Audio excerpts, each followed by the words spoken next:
কারা পাবেন আর কারা পাবেন না এই নিয়ে সাধারণ মানুষ যারা পাবেন তাদের মধ্যে একটা বড় প্রশ্নচিহ্ন দেখা দিয়েছে। এখনো পর্যন্ত কি এইটা নিয়ে কোনো সিদ্ধান্ত হয়েছে? দেখুন, যারা লক্ষ্মীর ভাণ্ডার পাচ্ছিলেন তারা সবাই অন্নপূর্ণা ভাণ্ডার পাবেন। আমি আবার রিপিট করছি, যারা লক্ষ্মীর ভাণ্ডার পাচ্ছিলেন তারাই সবাই আবার অন্নপূর্ণার ভাণ্ডার পাবেন। এদের মধ্যে যাদের নাম বাদ গেছে 96,000 না লাখ 91 লাখ মতো, তাদের অ্যানালিসিস হবে। তাদের নাম ইমিডিয়েটলি বাদ যাবে না, তাদের অ্যানালিসিস হবে। কাদের নাম মারা গেছে সে তো আর লক্ষ্মীর ভাণ্ডার বা অন্নপূর্ণার ভাণ্ডার, লক্ষ্মীর ভাণ্ডার পেয়ে এসছে, অন্নপূর্ণার ভাণ্ডার সে পাবে না।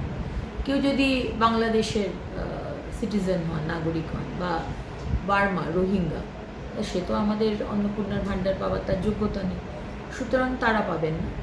কিন্তু যাদের নাম যে কোনো কারণে ডিলিট হয়েছে, তারা আমাদের নাগরিক নন, সেটা অ্যানালিসিস করার পরে জানা গেল, তারা লক্ষ্মীর ভাণ্ডার পাবেন না। এর থেকে আলাদা করে রাখা হয়েছে যারা ট্রাইব্যুনালে আপিল করেছে, তাদের নাম কাটা গেছে, এবং যারা ট্রাইব্যুনালে আপিল করেছে তারা কিন্তু এখনও লক্ষ্মীর ভাণ্ডার পাবেন। তাদের নাম কিন্তু কাটা যাবে না, বিকজ তারা আপিল করেছেন, তারা প্রসেসে রয়েছে। এবং যারা সিএ এর জন্য আপিল করেছেন তারাও কিন্তু অন্নপূর্ণার ভাণ্ডার পাবেন, তাদের নামও কাটা যাবে না। মানে ভোটার আইডি কার্ডে নাম থাকাটা বাধ্যতামূলক, মানে ভোটার আইডি কার্ড থাকাটা বাধ্যতামূলক। একদম, ভোটার আইডি কার্ড বা ভোটার লিস্টে তার নাম উঠেছে, যে কন্ডিশনগুলো আমি বললাম সবাই।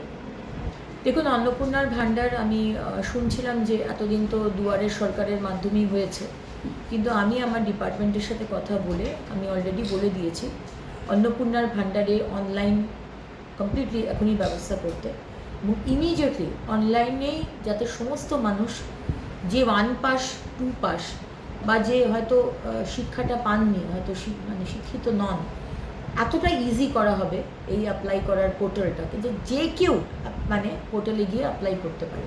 সুতরাং অনলাইনে অন্নপূর্ণার ভাণ্ডার আমার প্রত্যেকটি বাংলার মা বোনেরা যাতে অ্যাপ্লাই করতে পারে, আমরা কিন্তু সেই ব্যবস্থা করছি ইমিডিয়েটলি।